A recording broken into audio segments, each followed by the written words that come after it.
Sabi niya, si Manalo Rome, sabi, harapin ko raw yung Papa sa Roma at maglalatin daw ako. Akala mo naman marunong ng Latin tong walang yung siraan yung ito.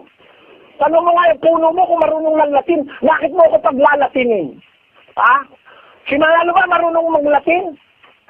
Bakit niya ako paglalatinin? Biro, maglalatin ka na. Ba't mo ko utusang maglatin kung di ka gago? Ikaw ang hinahamon ko, ba't mo ipapasa sa Papa sa Roma?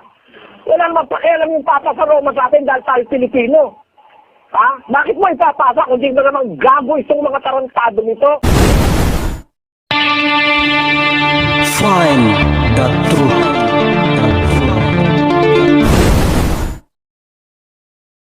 Alam nyo, para patunayan kung duwag yang si Manalo, mga kababayan, hinamon ko ng diskusyon yan kasi puro nga pagdidimanda kung ano-ano ginagawa sa amin, at takot-takot na demanda na wala namang batayan, di naman totoo, mga inimbento, dinimanda ko, ang dami, mahigit 20, mga miyembro nila at saka mga ministro. Hinamon ko ng diskusyon para wag nang daanin sa korte. Total religious naman ang pag-uusap at dinadala sa korte. Ngayon, alam nyo, sagot ng mga Manalo, doon sa hamon ko, pakinggan nyo. Kaya nga, sabi ng ating tagapamahalang pangkalahatan, ang sinasabi sa iyo, Mr. Soriano, sandali may hamon si Soriano, ang gusto niyang makalaban ng kapatid ni Ranyo Manalo. Anong sagot ng kapatid ni Ranyo? Ang sabi sa iyo, ganito, Soriano, patunayan mo muna, makipagdebate ka muna sa Papa ng Iglesia Katolika at maglalating ka nga, sabi sa iyo, at saka tatanggapin yung hamon mo sa tagapamahalang pangkalahatan ng Iglesia ni Cristo. Pag hinarap ka ng Papa sa Roma, haharapin ka na rin ng tagapamahalang pangkalahatan sa Iglesia ni Cristo. Tingnan mo, kung di sagot ng duwag yan, napakatarantado niyang sumagot niyan. Sabi niya, si Manalo Rome, sabi, harapin ko raw yung Papa sa Roma at maglalatin daw ako. Akala mo naman marunong ng Latin tong walang yung siraan yung ito. Tanong mo nga yung puno mo kung marunong ng Latin, bakit mo ako paglalatinin? Ha? Si Manalo ba marunong mag-Latin? Bakit niya ako paglalatinin? Biro, maglalatin ka na. Ba't mo ko utusang mag-Latin kung di ka gago? Ikaw ang hinahamon ko, ba't mo ipapasa sa Papa sa Roma? Wala naman pakialam yung Papa sa Roma sa atin dahil tayo Pilipino. Ha? Bakit mo ipapasa kung di ba naman gago itong mga tarantado nito? Narinig mo uli ang kagaguhan. Kaya nga, sabi ng ating tagapamahalang pangkalahatan, ang sinasabi sa iyo, Mr. Soriano, sandali may hamon si Soriano, ang gusto niyang makalaban ng kapatid ni Ranyo Manalo. Anong sagot ng kapatid ni Ranyo? Ang sabi sa iyo, ganito, Soriano, patunayan mo muna, makipagdebate ka muna sa Papa ng Iglesia Katolika at maglalating ka nga, sabi sa iyo, at saka tatanggapin yung hamon mo sa tagapamahalang pangkalahatan ng Iglesia ni Cristo. Pag hinarap ka ng Papa sa Roma, haharapin ka na rin ng tagapamahalang pangkalahatan sa Iglesia ni Cristo. Yan, tinan mo katarantaduhan yan. Paharapin ko muna raw yung Papa, tapos maglalating daw ako, kung di ba naman gago ito. Yung Papa sa Roma ngayon, marunong na English, ba't kailangan ako maglatin? At saka yung Papa sa Roma ngayon, hindi marunong ng Latin dahil Aliman yun. si ano yun? Si Ratzinger. Ano yun ang katutubong wika niya, Vladimir, German di ba? Opo, German po siya, kapatid na Eli. Oh, kaya pareho lang kami, konti lang ang alam sa Latin. Pero hindi kailangan pag-usapan yung Latin. Pwede naman mag-usap sa English di ba, Vladimir? Oh, kaya ito, sagot ng mga gagot, sagot ng mga walang bayag yan, sagot na yan Ikaw ang hinahamon ko, basta i-reto mo, Papa sa Roma. Yan, kaya yung mga yan, sa galit sa amin, dahil na-expose yung kanilang abuloy sa Santa Cena, wala sa Biblia. Abuloy ng Webes, wala sa Biblia. Yung lagak sa kapilya, wala sa Biblia. Maglalaga ka mula Enero hanggang Disyembre. Yung tanging handugan, wala sa Biblia. Kung ano-anong inimbento ni Manalong abuloy yan, alam nila kasi puro katarantaduhan, pinupuna ko. Walang maisagot. Ang ginagawa, paninira, personal, iniimpluwensyahan ng gobyerno, nagdidimanda na kung ano-ano, dinimanda ako ng frustrated murder, dinimanda ako ng attempted murder, dinimanda ako ng 10 libel cases, dinimanda ako ng rape. Lahat ng demanda, doon sunod yan, demanda ako ng drug pushing ng mga dinayan, Bradman. Di ba? Kaya hinamon ko ng diskusyon. Sabi ko, para matigil yung mga kung ano ang demanda, diskusyon na lang. Nilagay ko pa sa dyaryo, sa Manila Times. Basahin mo nga, Bradman. Ito po yung naging hamon po ni kapatid na Eli kay Iranyo Manalo, mga magulang. Kaya nga yung si Iranyo Manalo, talagang hanggat makapagtatago, nagtago ng husto. Tingnan niyo po itong naging hamon ni kapatid na Eli na inilagay pa po namin yan sa broadsheet, pahayagang Manila Times. Noong March 27 pa po yan, 2005. Ito po ang content eh. I therefore, sabi po ito ni kapatid na Eli sa hamon niya kay Manalo. I therefore urge you now to settle our doctrinal differences once and for all and put an end to the unchristian kind of spiritual warfare being introduced in your program that only tends to muddle the real issues and deviate from the biblical truth.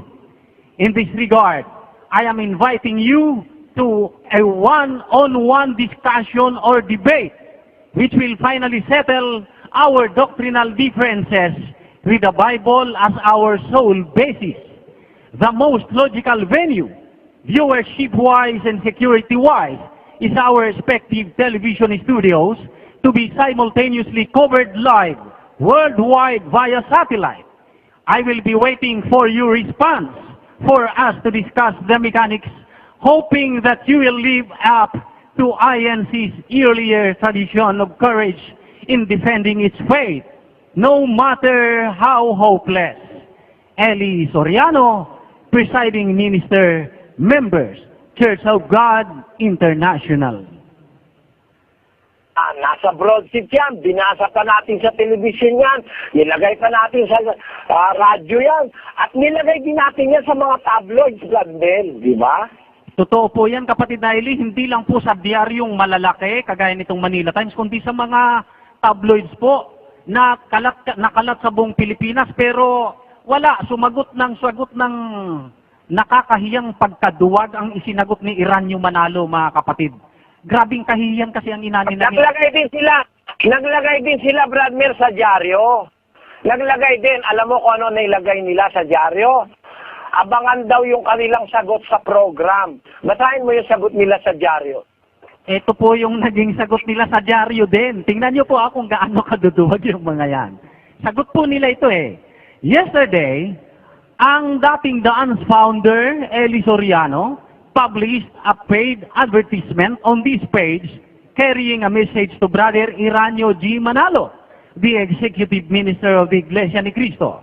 The said message containing matters that are sub judice, there being pending libel cases in the court concerning the issues he raised, can only be sensibly interpreted as a desperate move from someone whose workers and members are leaving him in droves and whose television programs are losing viewers considerably.